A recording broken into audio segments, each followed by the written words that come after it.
നമസ്കാരം, ഞാൻ ജോസഫ് ചാക്കയാണ് ഈ ലാപ്പിന് വേണ്ടി.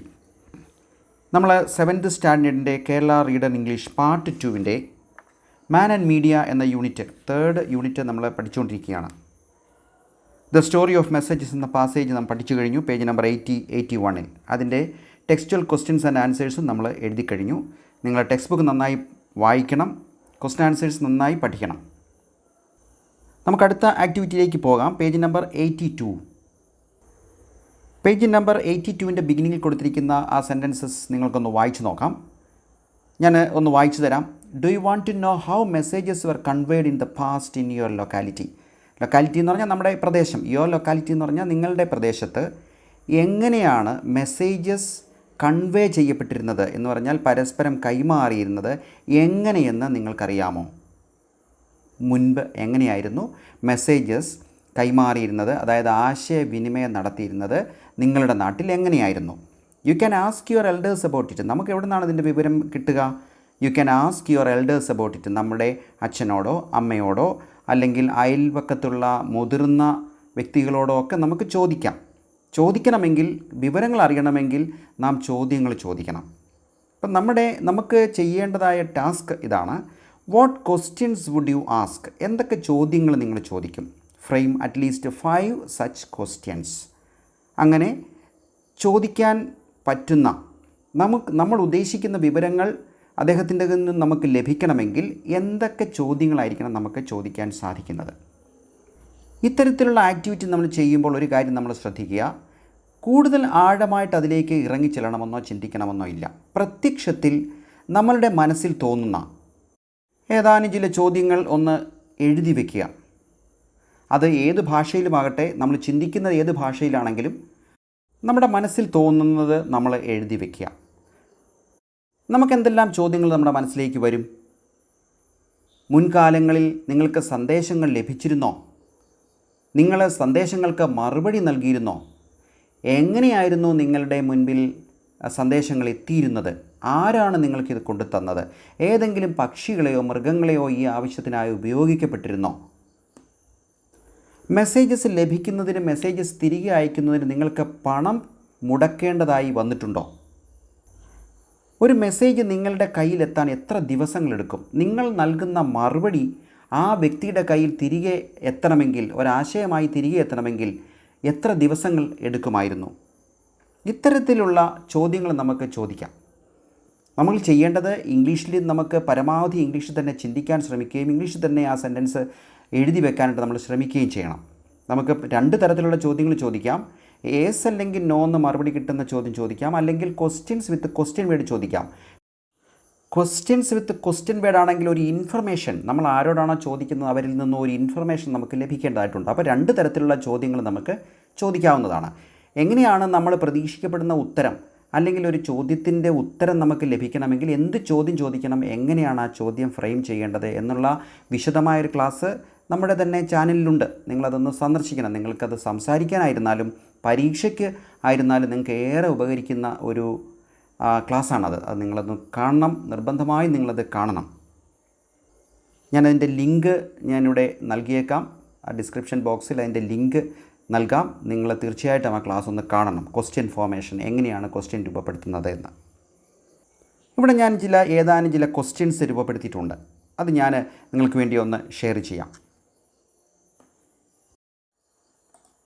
Question number 1. Did you get messages from any one long ago? വർഷങ്ങൾക്ക് മുമ്പ് നിങ്ങൾക്ക് ആരിൽ നിന്നെങ്കിലും സന്ദേശങ്ങൾ ലഭിച്ചിരുന്നോ? Second question. How did you get messages? എങ്ങനെയാണ് നിങ്ങൾക്ക് സന്ദേശങ്ങൾ ലഭിച്ചിരുന്നത്? Third question. Did you respond to the letters? നിങ്ങൾ ഈ കത്തുകൾക്ക് മറുപടി അയച്ചിരുന്നോ? ആ കത്തുകളോട് അല്ലെങ്കിൽ ആ സന്ദേശങ്ങളോട് നിങ്ങൾ പ്രതികരിച്ചിരുന്നോ? Fourth one. Were animals and birds used to carry messages? സന്ദേശങ്ങൾ വഹിക്കുന്നതിന് ഏതെങ്കിലും മൃഗങ്ങളെയോ പക്ഷികളെയോ ഉപയോഗപ്പെടുത്തിയിരുന്നോ? Fifth one. Did you pay anything for that? അതിനായി നിങ്ങൾക്ക് പണച്ചെലവ് വല്ലതും വന്നോ? നിങ്ങൾക്ക് പണം മുടക്കേണ്ടതായി വന്നിരുന്നോ? ഇത്രയുമാണ് 5 ക്വസ്റ്റ്യൻസ് ഞാനിവിടെ പ്രിപ്പയർ ചെയ്തിരിക്കുന്നത്. ഏതാനും ചില ക്വസ്റ്റ്യൻസ് കൂടെ ഒന്ന് കൂട്ടിച്ചേർക്കാൻ നിങ്ങളൊന്ന് ശ്രമിക്കണം. Let's read and understand the next passage. നിങ്ങൾ ടെക്സ്റ്റ് ബുക്ക് നോക്കുക. ടെക്സ്റ്റ് ബുക്കിലൂടെ ഞാൻ വായിക്കുന്നതനുസരിച്ച് നിങ്ങളും അത് നോക്കി മനസ്സിലാക്കാനായിട്ട് ശ്രമിക്കുക. അതിനുശേഷം ഇതിൻ്റെ മീനിങ് പറയുന്നത് നിങ്ങൾ നന്നായി ശ്രദ്ധിക്കുക. The radio is just over 100 years old. റേഡിയോയ്ക്ക് ഏതാണ്ട് 100 വർഷത്തെ പഴക്കമുണ്ട്. എന്ന് പറഞ്ഞാൽ റേഡിയോ കണ്ടുപിടിച്ചിട്ട് ഏതാണ്ട് 100 വർഷങ്ങളോളമായി. It was Marconi who invented an instrument to send the wireless message. ഇങ്ങനെ ഒരു വയർലെസ് മെസ്സേജ് എന്ന് പറഞ്ഞാൽ വയറിൻ്റെ കോഡുകളുടെയോ കേബിളുകളുടെയോ ഒന്നും സഹായമില്ലാത്ത ഒരു ഇൻസ്ട്രുമെൻറ്റ്, മെസ്സേജുകൾ അയക്കാനുള്ള ഈ ഇൻസ്ട്രുമെൻറ്റ് കണ്ടുപിടിക്കപ്പെട്ടത് മാർക്കോണി എന്ന ശാസ്ത്രജ്ഞനാലാണ്. ഇൻവെൻറ്റ് ചെയ്യുക എന്ന് പറഞ്ഞാൽ കണ്ടുപിടിക്കുക എന്നാണ് അർത്ഥം. ഹു ഇൻവെൻറ്റഡ് ആൻ ഇൻസ്ട്രുമെൻറ്റ്, ഇങ്ങനെ ഒരു ഉപകരണം കണ്ടുപിടിച്ചത് മാർക്കോണിയാണ്. He send the first radio message in 1895. 1895 ആദ്യത്തെ റേഡിയോ സന്ദേശം അദ്ദേഹം അയച്ചത്. This marked the birth of the radio. ഈ നിമിഷമാണ് റേഡിയോയുടെ ജന്മസമയമായി കണക്കാക്കപ്പെടുന്നത്.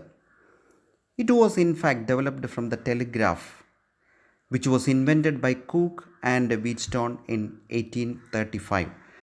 1835 കൂക്ക് എന്ന ശാസ്ത്രജ്ഞനും വീറ്റ്സ്റ്റോൺ എന്ന ശാസ്ത്രജ്ഞനും ചേർന്ന് ടെലഗ്രാഫ് എന്ന സംവിധാനം കണ്ടുപിടിച്ചു. It was in fact developed from the telegraph. ഇവർ കണ്ടുപിടിച്ച ഈ ടെലഗ്രാഫ് എന്ന് പറയുന്ന ഈ സംവിധാനത്തിൻ്റെ ഒരു ഡെവലപ്ഡ് രൂപം, ഒരു വികസിത രൂപമാണ് തീർച്ചയായിട്ടും ഈ റേഡിയോ എന്ന് പറയുന്നത്. Later it was perfected by Morse. Morse എന്ന ശാസ്ത്രജ്ഞനാൽ പിന്നീട് ഈ ടെലഗ്രാഫ് കൂടുതൽ ഡെവലപ്പ് ചെയ്യപ്പെട്ടു. അല്പം കൂടി അതിൻ്റെ ഒരു വികസിത രൂപം കണ്ടുപിടിക്കപ്പെട്ടു.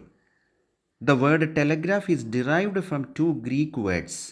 ദ വേർഡ് ടെലഗ്രാഫ് എന്ന് പറയുന്ന വാക്ക് ഈസ് ഡിറൈവ് ചെയ്യപ്പെടുക എന്ന് പറഞ്ഞാൽ ഉരുത്തിരിയപ്പെട്ടിരിക്കുന്നത്. അതിൻ്റെ ഉറവിടമെന്ന് പറയുന്നത് ദ 2 Greek വേർഡ്സ്, 2 ഗ്രീക്ക് വാക്കുകൾ ചേർന്നതാണ്. ടെലോസ് അതായത് ഡിസ്റ്റൻറ്റ്, ദൂരം എന്നാണ് അർത്ഥം. And grapho which means to write, എഴുതുക എന്നാണ് ഗ്രാഫോ. അങ്ങനെ ടെലോസ് എന്ന വേർഡും ഗ്രാഫോ എന്ന വേർഡും ഇത് രണ്ടും ഗ്രീക്ക് വാക്കുകളാണ്. ഇത് രണ്ടും കൂടി ചേർന്നാണ്, അതായത് ഡിസ്റ്റൻറ്റും ടു റൈറ്റും, അകലത്തിലിരുന്നു കൊണ്ട് എഴുതി അറിയിക്കുക എന്നുള്ള അർത്ഥം വരുന്ന ഈ ടെലോസും ഗ്രാഫോയും ചേർന്ന് ടെലിഗ്രാഫ് എന്ന വേർഡ് ഉണ്ടായി. The invention of the telephone by Alexander Graham Bell in the year 1876 was another revolutionary step in the field of communication. പിന്നീട് ഇവിടെ പറയുന്നതെല്ലാം ഈ വേൾഡ് ഓഫ് കമ്മ്യൂണിക്കേഷൻ, അതായത് ആശയവിനിമയ ലോകത്ത് വന്നിരിക്കുന്ന മാറ്റങ്ങളെക്കുറിച്ച് നമ്മളോട് പറയുന്നതിന് വേണ്ടിയാണ്. ഈ ഒരു ഡെവലപ്മെൻറ്റ് എന്തുമാത്രമുണ്ട് എന്ന് പറയുന്നതിന് വേണ്ടിയാണ് ഈ ഉപകരണങ്ങളുടെ എല്ലാം കണ്ടുപിടുത്തത്തിലൂടെ നമ്മളിപ്പോൾ കടന്നു പോകുന്നത്. The invention of the telephone, പിന്നീട് കണ്ടുപിടിച്ചത് ടെലഫോണാണ്. By Alexander Graham Bell. ആരാണ് ഇത് ടെലഫോൺ കണ്ടുപിടിച്ചത്? Alexander Graham Bell. In the year 1876 was another revolutionary step. അത് പിന്നീടുള്ള ഒരു റെവല്യൂഷണറി സ്റ്റെപ്പ് എന്ന് പറഞ്ഞാൽ ഒരു വിപ്ലവാത്മകരമായ ഒരു മാറ്റമാണ്, ഒരു കണ്ടുപിടുത്തമാണ് ഈ ടെലിഫോണിൻ്റെ കണ്ടുപിടുത്തം. In the field of communication, field എന്ന് പറഞ്ഞാൽ മേഖല, കമ്മ്യൂണിക്കേഷൻ എന്ന് പറഞ്ഞാൽ ആശയവിനിമയ മേഖലയിലുള്ള വിപ്ലവാത്മകമായ മറ്റൊരു മാറ്റമാണ് ടെലിഫോൺ. ഈ ടെലിഫോൺ കണ്ടുപിടിച്ചത് അലക്സാണ്ടർ ഗ്രഹാം ബെല്ലാണ്. It became more popular because the person at the other end could hear the speaker's voice. ഇത് പിന്നീട് ഈ ടെലിഫോൺ പിന്നീട് ബിക്കെയിം ആയിത്തീർന്നു. എങ്ങനെ ആയിത്തീർന്നു? മോർ പോപ്പുലർ എന്ന് പറഞ്ഞാൽ കൂടുതൽ ജനപ്രീതി ഉള്ളതായിത്തീർന്നു. കൂടുതൽ ആൾക്കാർ ഉപയോഗിക്കാൻ തുടങ്ങി, കൂടുതൽ ആൾക്കാർ ഇഷ്ടപ്പെടാൻ തുടങ്ങി. എന്താ കാരണം? Because the person at the other end, അതായത് ഫോണിൻ്റെ അങ്ങേ തലയ്ക്കൽ എന്നൊക്കെ നമ്മൾ പറയുമല്ലോ, ആരോടാണോ നമ്മൾ സംസാരിക്കുന്നത്, വളരെ ദൂരെ ഇരുന്നാണ് സംസാരിക്കുന്നത്.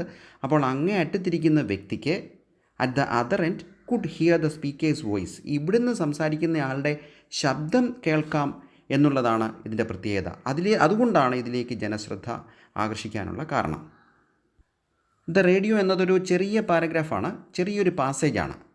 അവിടെ ടെക്സ്റ്റുവലായിട്ട് ഒരു ക്വസ്റ്റ്യൻ മാത്രമേ കൊടുത്തിട്ടുള്ളൂ. നമുക്ക് അതിൻ്റെ ആൻസർ കൂടി ഇപ്പോൾ നമുക്ക് നോക്കാം.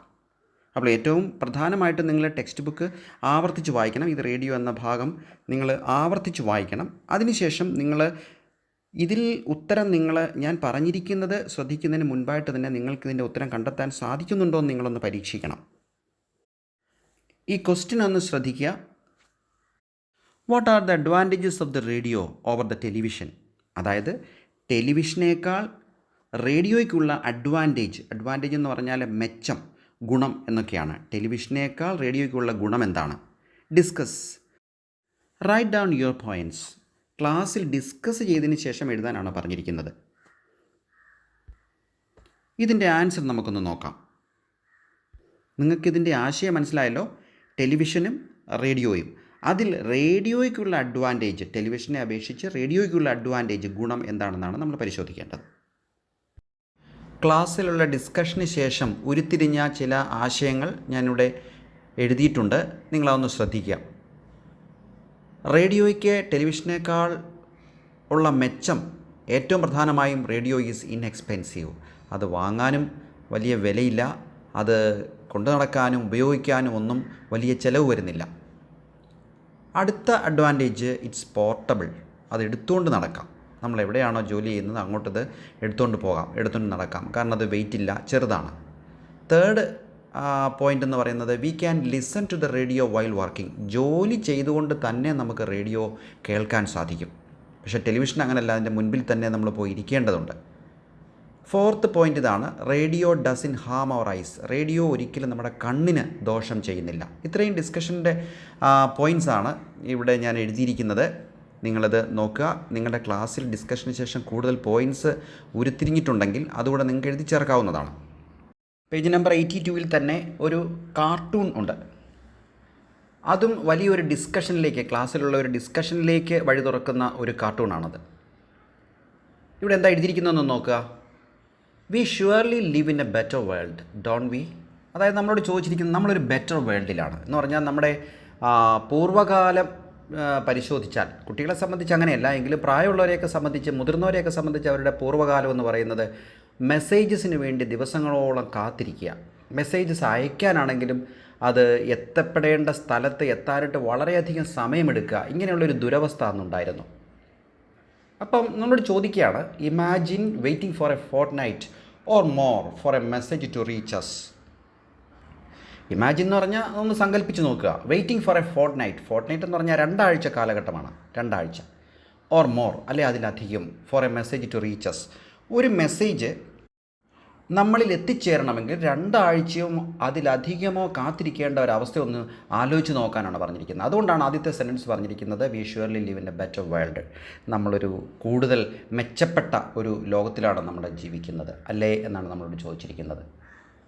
ഇനി നോക്കാം, ഈ കാർട്ടൂൺ നോക്കാം. Look at the cartoon below. What idea do you get? ഇവിടെ എല്ലാ പ്രായത്തിലുമുള്ള മനുഷ്യരെ നമുക്കിവിടെ കാണാൻ സാധിക്കും. ഒരു കുടുംബത്തിലെ എല്ലാ പ്രായത്തിലും, കൊച്ചുകുട്ടികൾ മുതൽ വൃദ്ധജനങ്ങൾ വരെ അടങ്ങുന്ന ഒരു വലിയ ഒരു കുടുംബം. ഇവിടെ ഓരോരുത്തർക്കും ഓരോ താല്പര്യമാണ്. അച്ഛൻ നിഷ്പക്ഷമായിട്ട് ഇരിക്കുകയാണ്. അദ്ദേഹത്തിൻ്റെ കയ്യിലാണ് റിമോട്ട് കൺട്രോൾ ഇരിക്കുന്നത്. അദ്ദേഹം TV കാണാൻ ഇരുന്നതാണ്. അപ്പോൾ ആ സമയത്ത് 4 പാടും കുടുംബത്തിലെ എല്ലാ അംഗങ്ങളും അവരവരുടെ താല്പര്യവുമായി ഓടിയെത്തുകയാണ്. അതിൽ ആ പെൺകുട്ടി എന്താണ് അവകാശപ്പെടുന്നത് നോക്കിയേ. Let me see the cartoon please. അവൾക്ക് കാർട്ടൂണാണ് കാണേണ്ടത്. പക്ഷേ ആൺകുട്ടി എന്താ പറയുന്നത്? I must see the cricket match. അവന് ക്രിക്കറ്റ് മാച്ചാണ് കാണേണ്ടത്. അമ്മ അടുക്കളയിൽ ജോലി ചെയ്തുകൊണ്ടിരിക്കുന്ന അമ്മയാണ് ഓടി വന്നിട്ട് പറയുകയാണ്, I have my favourite serial now. എനിക്ക് ഏറ്റവും പ്രിയപ്പെട്ട, ഫേവറേറ്റ് എന്ന് പറഞ്ഞാൽ പ്രിയപ്പെട്ട എന്നാണ്, സീരിയലാണ് ഇപ്പോഴുള്ളത്. Let me see that. ഞാനത് കാണണം, എനിക്കത് കാണണം, ഞാനത് കാണട്ടെ എന്നാണ് പറയുന്നത്. അപ്പോൾ വല്യമ്മ വടിയൊക്കെ കുത്തി വരികയാണ്. കണ്ണ് കാണാമോ ഇല്ലയോ എന്ന് പോലും സംശയമാണ്. എങ്കിൽ പോലും വന്ന് അവകാശപ്പെടുന്നത് എന്താണ്? It's time for Ramayana. ആധ്യാത്മിക ചാനലുകളാണ് വല്യമ്മയ്ക്ക് ആവശ്യം. അതുകൊണ്ട് രാമായണത്തിൻ്റെ സമയമാണ്, രാമായണം സീരിയലിൻ്റെ സമയമാണ്. I want to see it. എനിക്കത് കാണണമെന്ന് പറയുക. ഈ കാർട്ടൂൺ നമ്മളിലേക്ക് കൺവേ ചെയ്യുന്ന ആശയം എന്താണെന്ന് നമുക്കറിയാം. ടെലിവിഷൻ എന്ന് പറയുന്നത് ഒരു വിപുലമായ സാധ്യതകളുള്ള ഒരു മെഷീനാണ്. എല്ലാ തരത്തിലുള്ള ആൾക്കാരെയും, ആബാലവൃദ്ധം ജനങ്ങളെ തൃപ്തിപ്പെടുത്താൻ, അവരുടെ താല്പര്യങ്ങളെ തൃപ്തിപ്പെടുത്താൻ പോകുന്ന എല്ലാ വിഭവങ്ങളും ഈ ടെലിവിഷനിൽ ഉണ്ട് എന്ന മെസ്സേജാണ് നമുക്ക് ഈ കാർട്ടൂൺ നൽകുന്നത്. ഈ കാർട്ടൂണും ഒരു വലിയൊരു ഡിസ്കഷനിലേക്കാണ് നമ്മളെ നയിക്കുന്നത്. ഡിസ്കഷൻ പോയിൻറ്റ്സ് ഇവിടെ പറഞ്ഞിട്ടുണ്ട്. പേജ് നമ്പർ 83 പറഞ്ഞിട്ടുണ്ട്. അത് ചോദ്യരൂപേണയാണ് പറഞ്ഞിരിക്കുന്നത്. ഒന്നാമത്തെ ചോദ്യം ഇതാണ്, what does the grandmother like to watch? ഗ്രാൻഡ് മദറിന് ഇവിടെ എന്താണ് കാണാൻ ആഗ്രഹമുള്ളത്? Second question, what's the boy's preference? ആ കുട്ടിയുടെ ആൺകുട്ടിയുടെ താല്പര്യം എന്താണ്? Third one, do all the people have the same taste in watching T V program? അതായത് എല്ലാ മനുഷ്യർക്കും ടി വി പ്രോഗ്രാം കാണുന്നതിൽ ഒരേ താല്പര്യമാണോ, ടേസ്റ്റാണോ ഉള്ളതെന്നാണ് നമ്മളോട് ചോദിച്ചിരിക്കുന്നത്. ഫോർത്ത് ക്വസ്റ്റ്യൻ നോക്കുക, ഹൂം ഡു യു സപ്പോർട്ട്, വൈ? നിങ്ങൾ ആരെ സപ്പോർട്ട് ചെയ്യും? ഇവിടെ നിഷ്പക്ഷനായിട്ടൊരു മനുഷ്യൻ ഇരിപ്പുണ്ട്. അദ്ദേഹത്തിൻ്റെ താല്പര്യമൊന്നും അദ്ദേഹം പറയുന്നില്ല, പക്ഷേ അദ്ദേഹം കണ്ടുകൊണ്ടിരിക്കുകയാണ്. ഒരു പക്ഷേ ന്യൂസ് ആകാം, മറ്റെന്തെങ്കിലും ഇൻഫർമേറ്റീവ് ആയിട്ടുള്ള മറ്റെന്തെങ്കിലും ചാനലാകാം, അദ്ദേഹം കണ്ടുകൊണ്ടിരിക്കുകയാണ്. പക്ഷേ ഈ നാലുപാടും മറ്റ് സമ്മർദ്ദങ്ങൾ അവിടെ ഏറുകയാണ്. അപ്പോൾ പലതരത്തിലുള്ള 5 കഥാപാത്രങ്ങളുണ്ട്. നമ്മൾ ആരെയാണ് നമ്മളെ സപ്പോർട്ട് ചെയ്യുന്നതെന്നാണ് നമ്മളോട് ചോദിച്ചിരിക്കുന്നത്. തീർച്ചയായിട്ടും ഇത് ക്ലാസ്സിൽ നിങ്ങൾ വളരെ സജീവമായിട്ട് ഡിസ്കസ് ചെയ്യേണ്ട ഒരു മാറ്ററാണ്. അപ്പോൾ ക്ലാസ്സിൽ നിങ്ങൾ ഡിസ്കസ് ചെയ്യുക. പക്ഷേ ഇവിടുത്തെ സാധ്യതയുള്ള ഏതാനും ചില ഉത്തരങ്ങൾ ഞാൻ നിങ്ങൾക്ക് തരാം. പക്ഷേ അത് നിങ്ങൾ കാണാതെ പഠിക്കാനല്ല, നിങ്ങൾക്കൊരു സഹായമാകാൻ വേണ്ടി മാത്രമാണ് അതിൻ്റെ ഉത്തരങ്ങളിവിടെ നൽകിയിരിക്കുന്നത്. ഡിസ്കഷൻ നടക്കേണ്ടത് ക്ലാസ്സിലാണ്. ആ ഡിസ്കഷൻ നടക്കുന്ന അവസരത്തിൽ നമ്മുടെ ലാംഗ്വേജും വർദ്ധിക്കും, നമ്മുടെ അറിവുകളും വർദ്ധിക്കും. ഫസ്റ്റ് ക്വസ്റ്റ്യൻ തന്നെ എടുക്കാം. What does the grandmother like to watch? ഗ്രാൻഡ് മദറിന് എന്താണ് കാണാൻ താല്പര്യം, ഇഷ്ടപ്പെടുന്നത്? അതിൻ്റെ ആൻസർ ഇതാണ്, the grandmother likes to watch Ramayana. എവിടെ നിന്നാണ് നമുക്ക് അതിനുള്ള സൂചന ലഭിച്ചത്? ഈ കാർട്ടൂണിലേക്ക് നിങ്ങൾ തിരിച്ചു പോകണം, അവിടെ നോക്കണം എന്താണ് ഗ്രാൻഡ് മദർ എന്താണ് പറയുന്നതെന്ന് നോക്കുമ്പോൾ അതിൻ്റെ ആൻസർ കിട്ടും. The grandmother likes to watch Ramayana. Ramayana കാണാനാണ് ഇഷ്ടപ്പെടുന്നത്. Second question, the boy's preference is cricket. അതും ആ കാർട്ടൂണിൽ നോക്കിയാൽ നമുക്ക് മനസ്സിലാവും ആ കുട്ടിയുടെ താല്പര്യം, പ്രിഫറൻസ് എന്ന് പറഞ്ഞാൽ അവൻ്റെ താല്പര്യം ക്രിക്കറ്റാണ്. തേർഡ് ക്വസ്റ്റ്യൻ നോക്കുക, do all the people the same taste in watching T V programme? അതൊരു യെസ് എന്ന ക്വസ്റ്റ്യനാണ്. എല്ലാ മനുഷ്യർക്കും ടി വി പ്രോഗ്രാം കാണുന്നതിൽ ഒരേ അഭിരുചിയാണോ, താല്പര്യമാണോ ഉള്ളത്?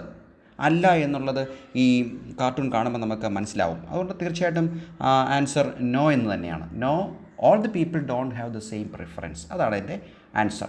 ഫോർത്ത് ക്വസ്റ്റ്യൻ ഞാനിവിടെ ഒന്നും പറയുന്നില്ല. Whom do you support, why? നിങ്ങൾ ആരെ സപ്പോർട്ട് ചെയ്യും, എന്തുകൊണ്ട്? അതാണ് actually the important discussion point. അത് നമ്മൾ ചർച്ച ചെയ്യേണ്ടത് ക്ലാസ്സിലാണ്. അതുകൊണ്ട് ആ ഒരു അവസരം നിങ്ങൾ പരമാവധി പ്രയോജനപ്പെടുത്തുകയും ലാംഗ്വേജ് ഡെവലപ്പ് ചെയ്യാനുള്ള ഈ ആക്ടിവിറ്റി നിങ്ങൾ പങ്കാളിയാകുകയും ചെയ്യണം. അതുകൊണ്ട് അതിനെ സംബന്ധിക്കുന്ന ഉത്തരങ്ങളൊന്നും ഞാനിവിടെ പറയുകയോ എഴുതുകയോ ചെയ്യുന്നില്ല. അപ്പോൾ കുട്ടികളെ, നമുക്ക് ദ റേഡിയോ എന്ന പാസേജ് കൊണ്ട് ഈ ക്ലാസ് അവസാനിപ്പിക്കാം. അല്ലെങ്കിൽ വീഡിയോ ഒത്തിരി ലെങ്തായി പോകും, നിങ്ങൾക്കത് ബുദ്ധിമുട്ടായി തീരും. ഈ ക്ലാസ്സിലെ പേജ് നമ്പർ 82 ഫുൾ ഉണ്ട്, പിന്നെ 83യുടെ ആദ്യ ഭാഗവും ഉണ്ട്. നിങ്ങൾ ടെക്സ്റ്റ് ബുക്ക് ആവർത്തിച്ച് വായിക്കണം കേട്ടോ. എങ്കിൽ മാത്രമേ നിങ്ങൾക്ക് നിങ്ങളുടെ മനസ്സിൽ ആശയം തങ്ങി നിൽക്കാൻ നിങ്ങൾ നന്നായിട്ട് ഇംഗ്ലീഷ് വായിക്കാനും പറയാനും ഒക്കെയുള്ള പ്രാപ്തി ഉണ്ടാവുകയുള്ളൂ. അതുകൊണ്ട് ടെക്സ്റ്റ് ബുക്ക് വളരെ പ്രധാനപ്പെട്ട ഒരു ലേണിംഗ് മെറ്റീരിയലാണ്. അപ്പോൾ നിങ്ങളത് ഉപേക്ഷിക്കാൻ പാടില്ല. പുസ്തകം പല പ്രാവശ്യം നിങ്ങൾ വായിക്കണം. അപ്പോൾ ദ ടെലിവിഷൻ എന്ന ഭാഗവുമായിട്ട് അടുത്ത ക്ലാസ്സിൽ നമുക്ക് വീണ്ടും കാണാം. Till then, by.